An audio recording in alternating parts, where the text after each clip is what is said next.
দীর্ঘক্ষণ city centre bus stand চত্বরে রাস্তা অবরোধ করে নমিনেশন পত্র ফাইল করতে ব্যর্থ হওয়ায় সিপিএম সমর্থিত মহিলা প্রার্থীরা তাদের মনোনয়ন জমা করতে সন্নিহিত মহকুমা শাসকের দপ্তরের সামনে এসে জড়ো হন।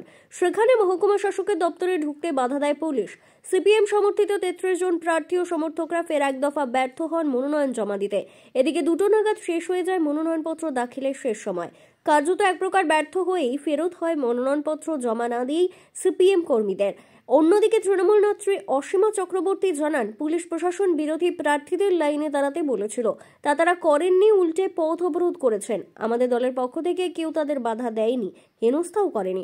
আমরা কোনো প্রার্থীর মনোনয়নপত্র ছিঁড়ে দিয়েছি সে প্রমাণও নেই। কাজেই একতরফাভাবে তৃণমূল 33টি মনোনয়নপত্র জমা দিয়ে বিরোধী শূন্যভাবে জয়লাভ করল। জয়ী ঘোষণা করা শুধু সময়ের অপেক্ষা।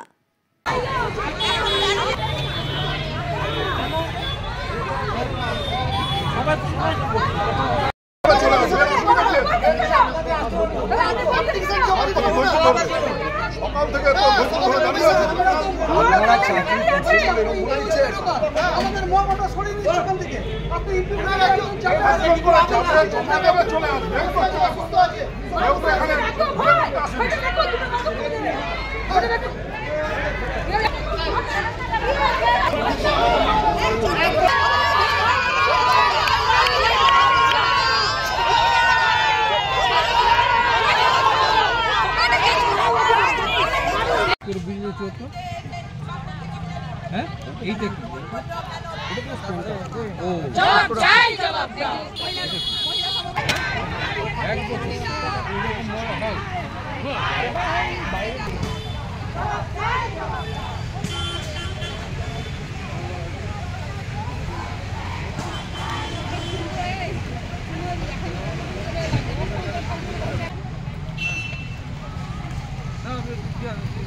তৃণমূলের গুন্ডা বাহিনী দিতে দিল না।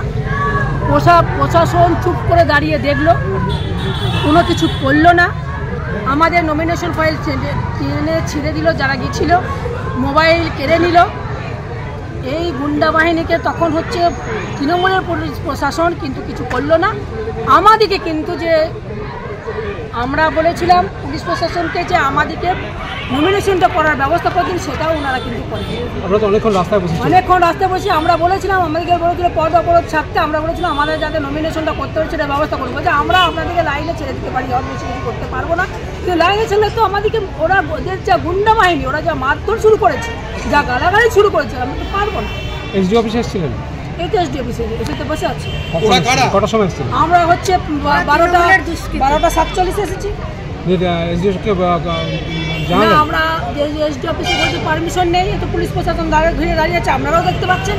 আমরাও তো অজানা নয়, আপনারা তো অনেকক্ষণ থেকে 9:30 থেকে আমাদের সাথে সাথেই আছেন, আপনারাও তো দেখছেন। আমাদের ঢুকতে দিল না, না যতক্ষণ না পারমিশন আরো আজকে দেবেও না, আমরা ঢুকতেও পারবো না। তাহলে হবে না। কটা পর্যন্ত ছিল না? এখন কটা বাজছে? এখন 2:15 হবে না, আমি দেখি। তাহলে এখন কি করবেন আপনারা? আমরা আইনের পথে যাবো। যদি ভোট হতো, সবাই নমিনেশন দিতে পারতেন, তাহলে কিভাবে ভোট আমরা করতাম। আমাদের যেভাবে ভোট করার গণতান্ত্রিক পদ্ধতিতে যেভাবে ভোট হয় সেভাবেই আমরা ভোট করতাম। আমরা 1997 সাল থেকে যেভাবে ভোট করে এসেছিলাম, আমরা সেভাবেই ভোট করতাম। ওরা জানে যে আমরা যদি ভোট করি আমরা জিততে পারবো না। শেয়ার আমাদের, আমরা টাকা রেখেছি, ব্যাংকটা আমাদের টাকায়, আমাদের যে বামপন্থী যে সংগঠন তাদের টাকায় ব্যাংকটা চলে। আমরা যদি টাকা তুলে নিই, আমরা যদি শেয়ার তুলে নিই, ব্যাংকটা চলবে না। কিন্তু করতে দিল না, জিতবে না, যে আমাদেরকে জিততে দেবে না। আমরা দাঁড়ালে জিততাম, আমরা দাঁড়ালে জিততাম, এটা একদম, এটা আমরা মানে গ্যারান্টি দিয়ে বলতে পারি, আমরা দাঁড়ালেই জিততাম। আমার নাম আলোতে ব্রাহ্মণ।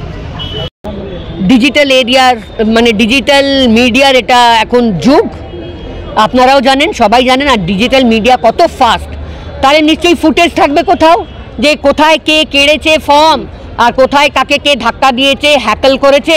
বরঞ্চ তারা যে রাস্তায় বসে গেছিল লাইনে না দাঁড়িয়ে, কেননা তারা জানেন যে মানুষের বিচার তাদের প্রতি পজিটিভ না, সেই কারণে তারা এখানে না দাঁড়িয়ে লাইনে, আমরা তো ছেড়ে দিয়েছিলাম, আর দাঁড়ান এসে লাইনে কিন্তু তারা লাইনে দাঁড়ান। ইভেন পুলিশকেও তারা বলছেন লাইনে, আমাদেরকে পুলিশও বলেছে লাইনে দাঁড়ান, পুলিশ আমাদেরকেও বলেছেন আপনারা লাইনে দাঁড়ান। লাইন কিন্তু ব্রেক হওয়া উচিত না, কেন ওনারা ওনাদের কাজ করেছেন, ডিসিপ্লিন রেখে হয়েছে।